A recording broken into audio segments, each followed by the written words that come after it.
We're back at 306 Barbecue here in downtown Florence. This is the UNA Lunch Hour. Join us each and every Wednesday from 11 to noon, chatting with UNA head football coach Brent Dearman. We'll have other guests along the way as well. The Lions are back in action this Saturday, 4 p.m. in another UAC football game, United Athletic Conference. And, Coach, as we dive back into the conversation, first of all, this is another big UAC game. Every game's big. But if you want to stay in the running for a conference championship, you're right there in that group, that second-place log jam. That just magnifies how big this matchup is against nationally ranked Central Arkansas.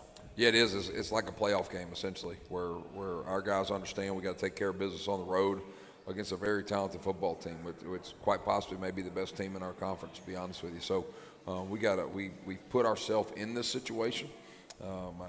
Congrats to our guys for how hard they've worked to get us here, but none of that matters anymore. Now you got to take care of business this upcoming Saturday. You got to go 1-0 every day this week against a great opponent. You're talking about a number 10 ranked team. Yes, back-to-back weeks we're playing the 10th ranked team in the country. So we got to win at home against a ranked team. Now the next step in our program is to be able to go on the road and get a road win against a ranked team. Let's talk about where this team's at right now as we head down this pivotal backstretch push. And let's start on the offensive side of the football. During that 5-game stretch to open the season, Coach, turnovers kind of hurt us a little bit. Now during this winning streak, just one turnover in the last 3 games played. And where do you attribute that turnaround to with this offensive unit? You know, when we made the change at quarterback, I mean, T.J. Smith is probably the top of the list of why we've been playing different, why we've been playing better. You know, TJ, you even go back to the Tarleton game, his first start. TJ didn't have a turnover that game. We had 2 turnovers in the books. One of them was a late pass. Ben Harris threw up in the back of the end zone trying to get us back in it. And another one was a muff punt where special teams created the turnover. So TJ Smith's on really a 4-game stretch of 1 turnover. And that 1 turnover was kind of a miscommunication between him and Tanaka Scott, where Tanaka sits in a hole in zone coverage. TJ throws him out of it like he's going to run out of the break, and both guys end up pretty upset with each other about it. So you like the fact that your quarterback is efficient. When your quarterback's efficient, not turning the ball over, the rest of the team takes that mindset on. And that's really been the change of our offense is our quarterback not giving the other team the football. And, Coach, let's expand on that a little bit because we saw Abilene Christian 2 weeks ago. They kind of hang their hat on the passing game, one of the best passing teams in the nation. Central Arkansas, I feel like they hang their hat on the run game a little bit. And I feel like the last few weeks we've been very balanced. Do you attribute a lot of that to TJ's ability to run as well, or how do you attribute that to this balance that we are seeing right now? You know, a little bit of both. It's we want to schematically do what we think is best for the other team's weaknesses and strengths. Where we felt that last week we could get some things in the run game based off what Abilene was doing in the box.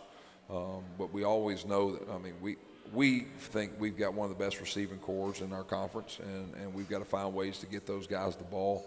And TJ's just an extension of both of those. I mean, he's what the passing game goes through.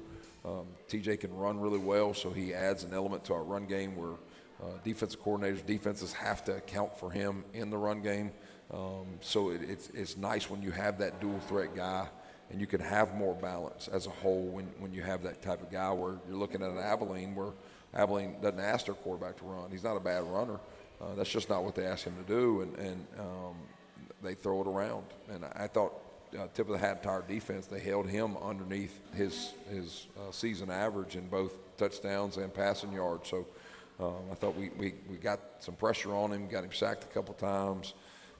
So I think right now we're playing complementary football, but it all goes back to taking care of the ball on offense. Speaking of complementary football, Coach, you really look at the ground attack and back-to-back weeks over 220 yards rushing. And you've done it, one, with an offensive line group that's been pretty banged up, and they have battled through it. The depth has really been tested. And two, you've done it without a running back, one running back getting the bulk of that yardage. I look at box scores some games, and you've got 6, 7, 8 different guys who have carried the football. Just how much of a team-wide effort has this ground attack been? You know, I think it's we try to do a good job to create headaches for defenses, where if you look at our box score, it's going to be different than anybody else in the country, where you look at most teams are going to have 2 running backs that play.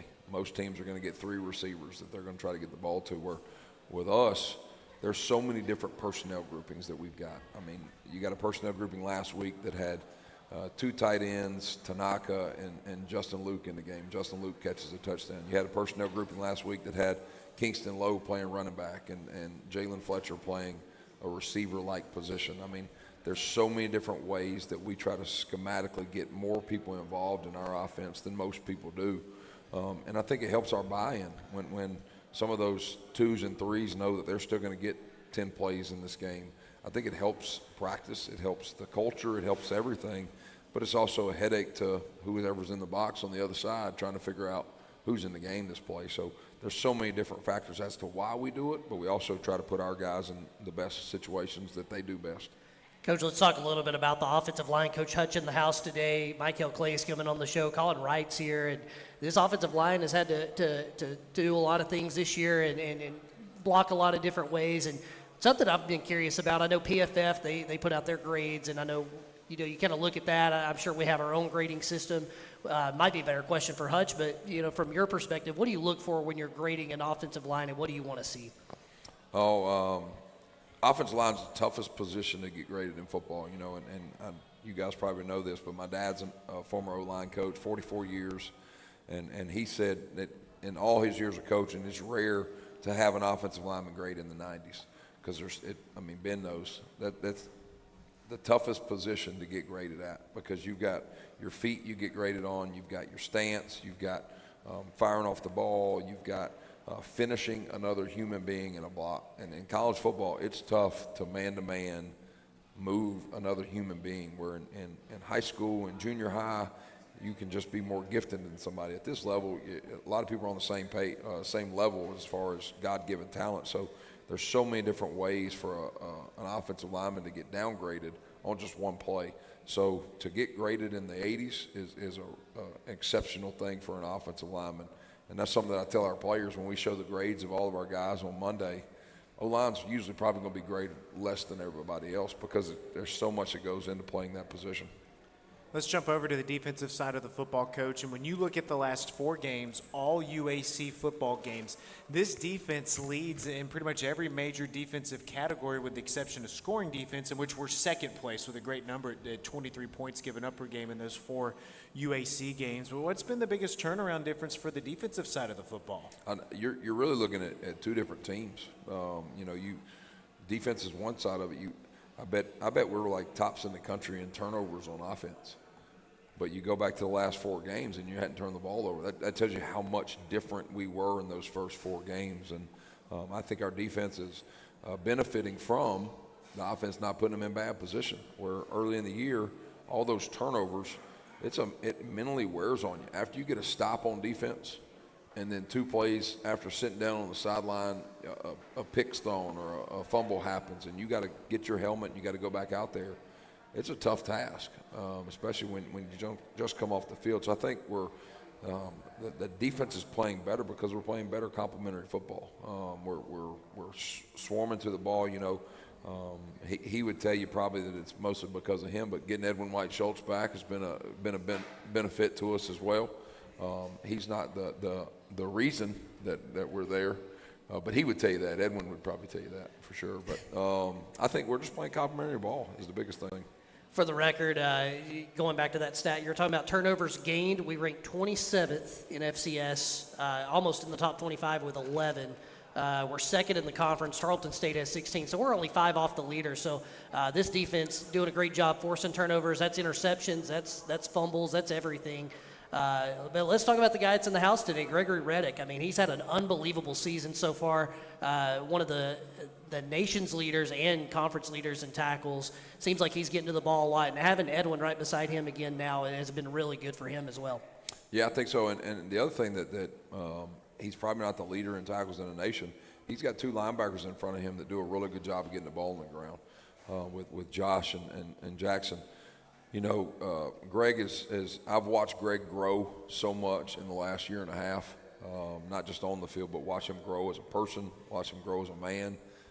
So to see him continuously come to these Wednesday luncheons, it feels good knowing how much of a growth that he's had in life in general. And man, it makes my heart jump and excited. And he makes the tough plays. You know, I go back to we've got to play against West Georgia a couple weeks back where it's him one-on-one with a receiver in the open field, and if he don't make that tackle, it's probably going to be a touchdown, and it ends up being a 3-yard gain. So he makes tough tackles. He makes the tackles that a lot of people can't make. So I'm glad we got him. I wish we could find a way to find another year, but I don't think we can. 17 sacks from this defense so far, Coach, and last year we had 19 for the entire season. How much of a point of emphasis was that heading into this year? It's been a huge point of emphasis. I think if you talk to Coach Caraboa, he would tell you he wanted even more than that. Where last week I kind of challenged him at halftime. I felt that Maverick was standing back there sometimes for 3-4 seconds, and I thought we did a better job in the second half of getting after him and making him uncomfortable. He was comfortable in the first half, and our guys are doing really good. I tell you, a guy that probably doesn't get the credit he deserves for it, but Jackson Bratton's a pretty good pass rusher. When we put him in any kind of blitz situation, he can bend the edge.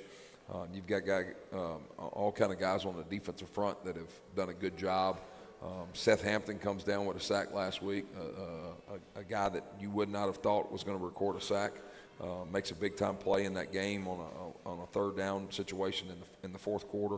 So I think our D-line playing well, but also the schematics of Coach Caraboa and the defensive staff of drawing up pressures that really get home to the quarterback at times has really helped us out by the sack category. This one may go back to Utah Tech. Ashad Williams, I think, got in for a sack. I think Abilene Christian. There was somebody else that got a sack that's maybe it was Rush or somebody who got in there, Rush Lansdale. So a lot of different guys stepping up. And Coach, let's transition to Central Arkansas this week. Probably already watched a lot of film. Coach Caraboa could probably speak to this too. But what is the key to stopping that rushing attack of Central Arkansas? And you got to get the ball on the ground. Shunderick Powell, as this fan base knows, is a very talented football player, but you can't just focus on him. They've got some other really good players too. Their other running back was an all-conference player too.